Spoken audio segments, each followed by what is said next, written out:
Hi everybody and welcome back to Sammy Snakes. Today we are going to be discussing, is reptile keeping vegan? And just a general question, can you be vegan while keeping carnivorous reptiles? I'm Sammy and this is Butterscotch, and let's get into our topic for this video.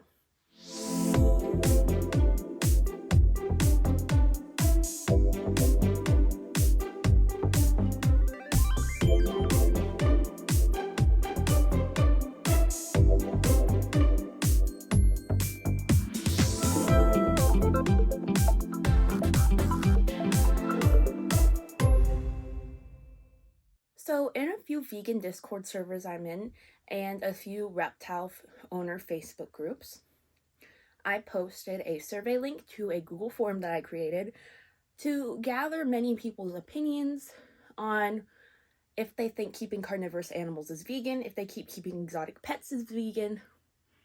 And this survey was open to everyone, whether or not they had reptiles, whether or not they even kept pets, whether or not they were vegan. So I could kind of gather the most variety of opinions and discussions as possible. So today, me and Butterscotch are going to be going over some of these opinions and options.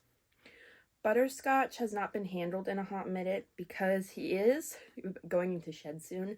So he's being a little shy today. But I promise you he's not stressed, he is okay. So if you couldn't tell by the title slide for this section of the video, first we're going to be discussing the people that said yes, you can be vegan and keep carnivorous pets, specifically carnivorous reptiles. So most of the arguments for yes, you can be vegan discusses that being vegan is a human choice, not an animal choice. And as a vegan person, you want to take the best care of your animal as possible. So if your animal's a carnivore, you want to feed them their wild diet or close to it to give them their best possible care. This is debated in the next section, so if you don't feed your animal a wild diet, do not worry, I will be going over that too. Another good point that was brought up is instead of buying from a breeder, as many people would consider to be immoral and causing an issue, you can rescue reptiles. A lot of local herpetological societies and even some humane societies and ASPCAs have reptiles available for rescues. Personally, my local humane society, I've seen them get in iguanas and some snakes, and there's even a reptile sanctuary near my house that has adoptable reptiles. By rescuing a reptile that is carnivorous, or any animal that is carnivorous, you're not contributing to a problem with overbreeding of these carnivorous animals that leads to the death of more of their prey items. Another argument that was brought up is that it is possible to ethically source feeders for reptiles that eat whole prey. For example, there's a lady I know that breeds rabbits. While I don't agree with animal breeding, if she has a very young litter pass away for some reason, I can actually buy that litter from her that has passed away of natural causes, and Butterscotch is able to eat those very small baby rabbits. So that kind of ethically sources his food without contributing to large-scale killings of these prey items for reptiles. Now for the next side of the argument, that no, you can't be vegan while keeping a carnivorous animal or feeding an animal a carnivorous diet. So even a vegan person replied to this that keeps carnivorous animals, and with some really good insight, they stated that even though they eat vegan, they believe that they are not fully vegan because they're feeding their animals carnivorous diets. And they said inherently using any animal products or meat products is not vegan, which I can totally understand that viewpoint. Personally, I don't fully agree with that, but I totally understand those viewpoints, and I want to present as many viewpoints as possible. Now, discussing our next point, a lot of people who are vegan and that are just animal rights activists in general believe that keeping exotic pets isn't vegan or ethical. Like Butterscotch, for example, would naturally live in Africa. So him living in Pennsylvania with me is a big change from what his natural environment would be, and he's not even eating the same exact thing he would be eating in the wild, which would be African soft furs as his main prey item.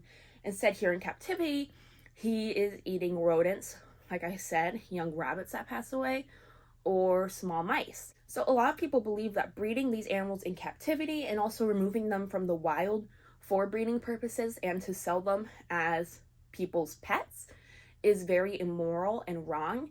And Butterscotch was from a breeder, and this was before I knew any better, but now I totally agree with the viewpoint that I don't agree with large-scale breeding for animals to live in captivity forever. I think if you're breeding for wild release to help conserve animal species in the wild, that's a great thing to do for endangered species, especially species that are endangered because of humans. As humans, we should be able to go in and help that species recover in the wild.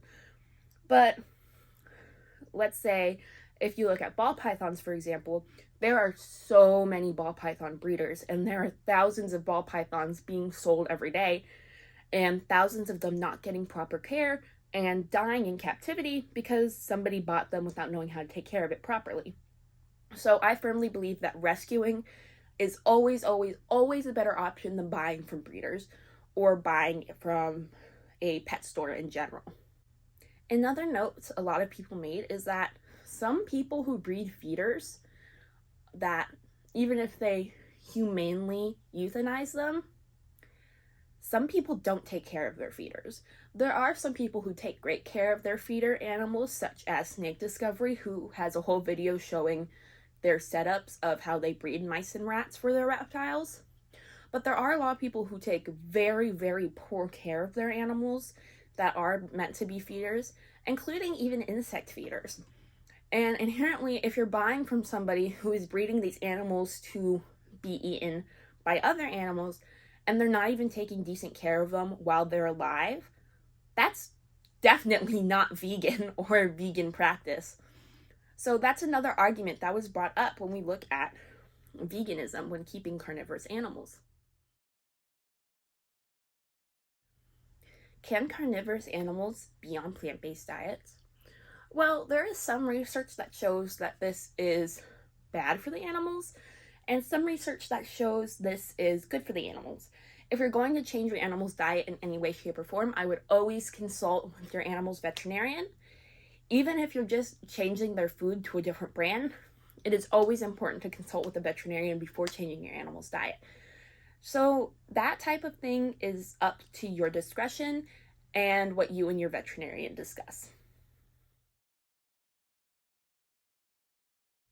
Now, you may be wondering if there's any herbivore reptiles that you can keep. Or I guess herbivore reptiles that you can keep. I never pronounced that word right. Well, lucky for everyone that is not comfortable feeding bugs or whole prey, or even just meat in general, there are herbivore reptiles.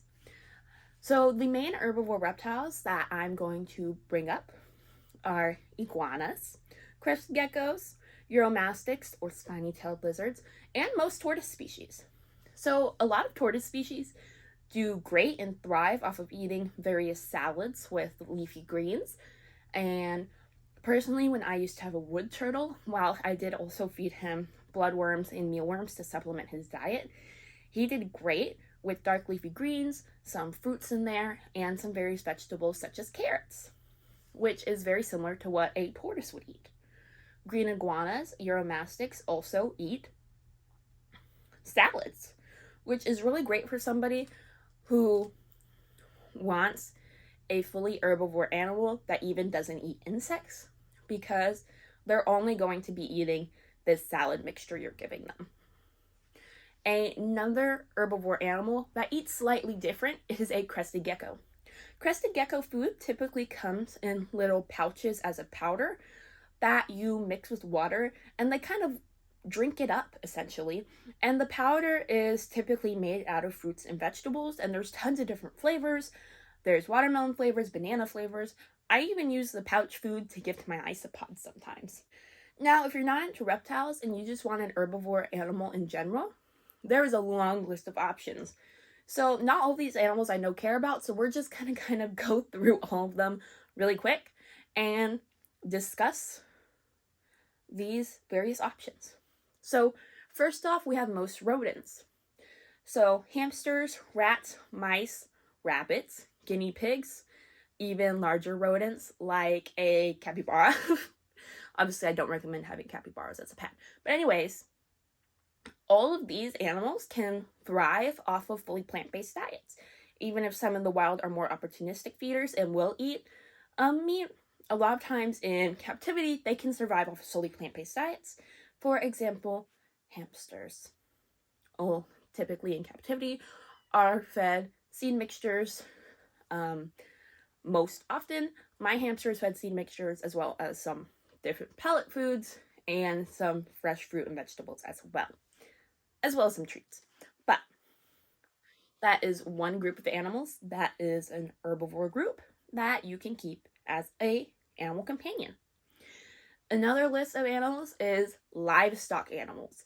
So going over livestock, I'd rather just call them farm animals because some of these you don't really consider livestock.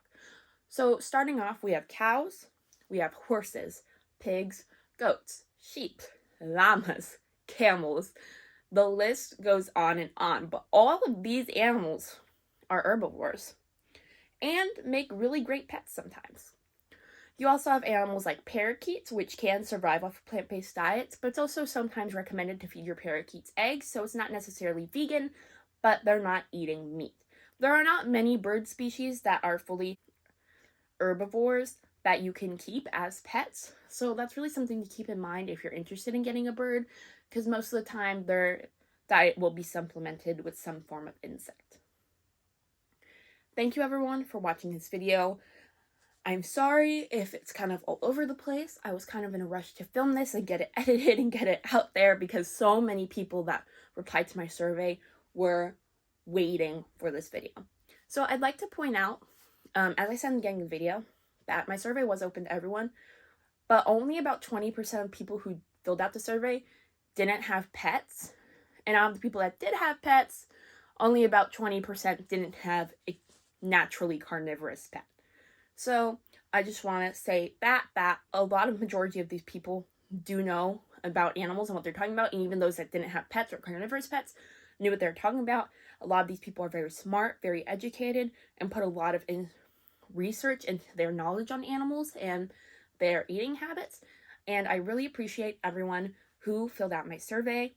So all of those people will be listed in the next slide. Thank you so much for watching. And thank you for all of those who were interested in this topic. And I hope this gives you some insight onto the questions, can you be vegan while keeping carnivorous pets? And is keeping carnivorous pets vegan in general? Thank you guys. Bye-bye.